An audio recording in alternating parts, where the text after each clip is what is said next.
Hello, thank you again for watching. My name is Otto. I'm a critical thinker, and today I'm going to discuss a very important subject matter in Africa, which is war. In Africa, for the last 50 years, we have had 549 conflicts. 549 conflicts struck wars. Of course, there are several types of wars and conflicts. We have elite conflict. We have factional conflicts, where certain factions of a society is fighting the other, maybe for religious, economic reasons. We have communal conflicts in the African continent, where we all know communal conflicts. We have foreign intervention conflicts in the African continent, occasionally causing wars. And we have interstate and intrastate conflicts in the continent of Africa. We've had a war in Sudan in 1990. We had a conflict in Chad between 1965 and 85. We know in Angola, we still have conflict which started in 1974 to today. We had wars in Liberia from 1980 to 2003. In Nigeria, we had a war from 1967 to 1970. In Somalia, we had a conflict and war in 1991 to 1993. Some of you who are old enough would remember how the Americans withdrew out of Somalia and the state collapsed. We've had wars in Burundi. We had a genocide in Rwanda. And we also in Sierra Leone, we had conflict and wars between 1991 and 2002. But we've also had interstate conflict between states. For example, there has been a war between Kenya and Somalia in 1963, in 1967. There has been an interstate conflict between Nigeria and Cameroon over the Bakassi Peninsula in 1970. There has been a war and conflict between Algeria and Morocco, where they were fighting over about the Atlas Mountains. I was privileged. I went to Morocco and to Casablanca, and I saw the Atlas Mountains. There was a war there in 1963, well before I was born. But being a contemporary historians, we have to dig deep and get the facts. There has been a war between Eritrea and Ethiopia in 1962, 1970, and finally in 1993, that led to the creation of a new country. We've had a conflict between Somalia and Ethiopia in 1964, 1975. Chad and Libya, there was a crisis in 1980 and to 1986. So where does the philosophy come in? Where is the philosophy of Honorable Otto? Where is the critical thinking? Where is the law?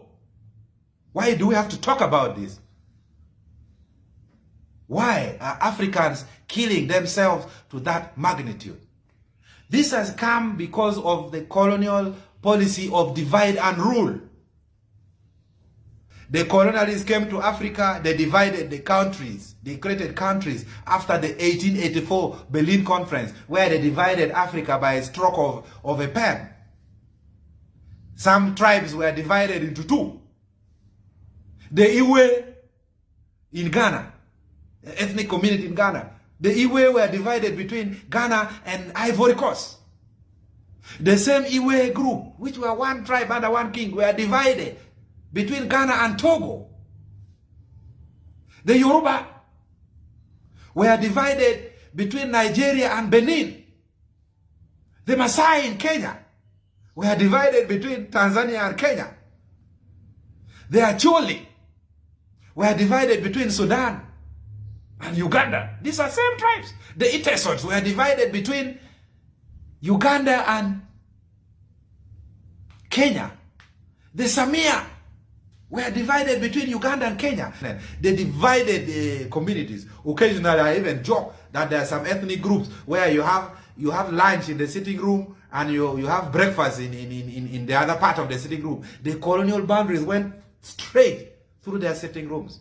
We had a local politician in Uganda. Rest in peace, Aggrey Awori. When he wins the election in Uganda, the celebration is in the Kenyan border. The Kenyan side, people aren't celebrating there. He had a brother, Moody Awori, vice president in Kenya. In Uganda, we have a minister, a very good minister. Hilary Onek is a minister in Uganda.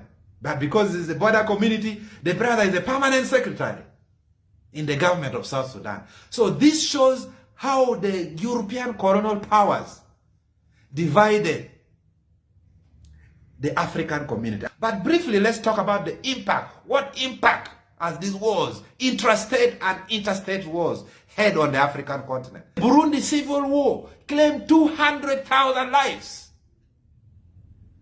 The Liberia 14-year-old war claimed 250,000 lives. In Sierra Leone, the war that took place from 1991 to 2001, 200,000 Sierra Leoneans died. In South Sudan, 400,000 died.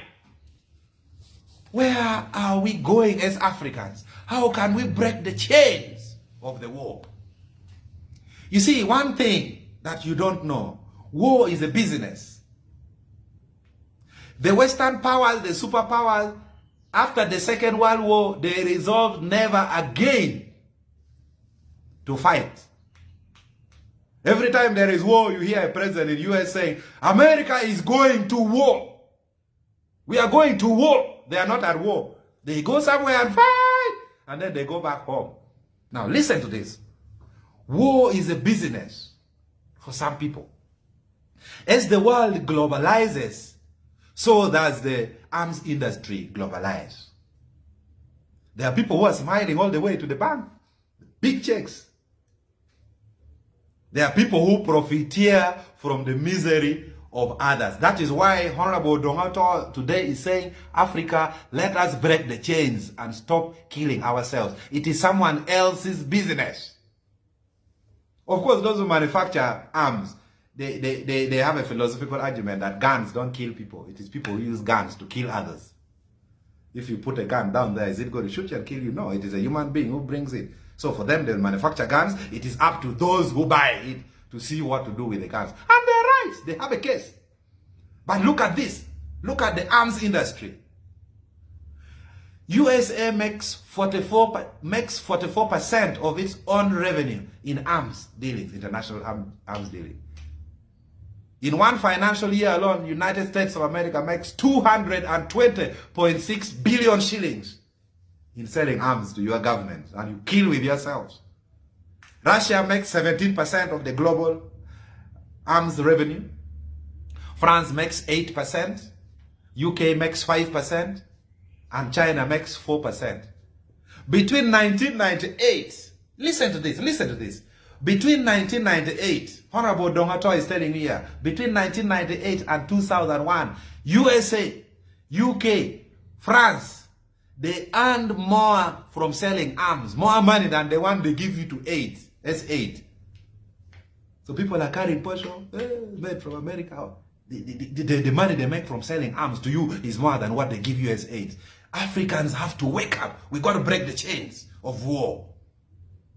And the arms industry, every year there is an international arms exhibition.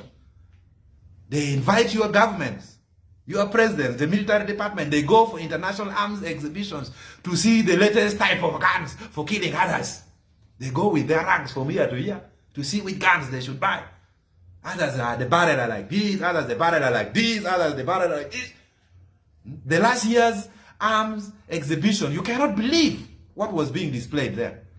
There is from heavy, light, medium, artilleries, surface-to-air missiles, aircrafts, anti-aircraft, self-propelled assault guns, self-propelled artillery.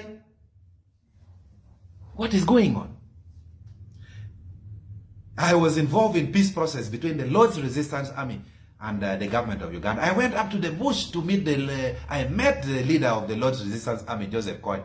I was surprised. I found them with SAM 7, surface-to-air missile 7.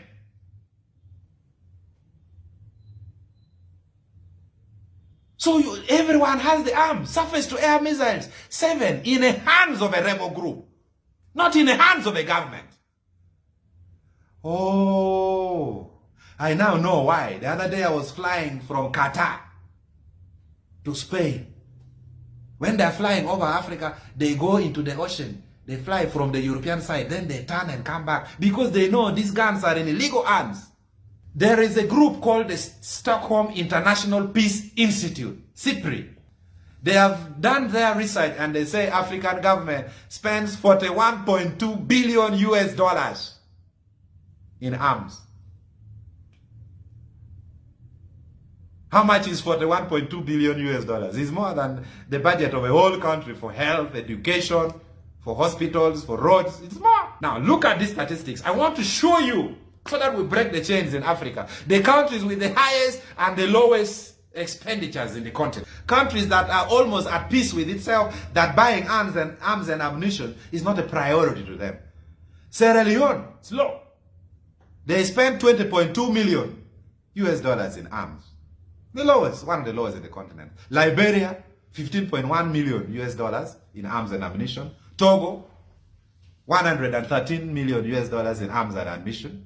Equatorial Guinea spent 161 million US dollars in arms and ammunition. Central Africa Republic, 39 million US dollars in arms and ammunition. Those are ammunitions. Those are the lowest expenditure countries. Now let us look at the highest expenditures in the African continent. Egypt spends 4,016 million US dollars in arms and ammunition.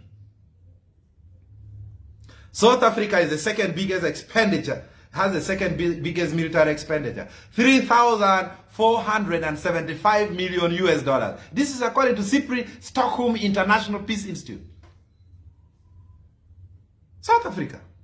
Of course, for South Africa, I can philosophically justify it because there is a very big debate and lobbying that one of the countries in Africa should at least be in the UN security system. The third country with the biggest military expenditure is Nigeria with 2,403 million US dollars. Kenya is the fourth biggest expenditure in the African continent with 1,097 million US dollars. Angola is number 5 with 1,301 million US dollars spent in military. As earlier I said, they have been in war since 1974. Number 6, my own country, Uganda, spends 948 million US dollars. Number 6 in the African continent. The 7th is 639 million US dollars, the Tanzanian government, which spends in arms and industries. So the debate is this expenditure justifiable?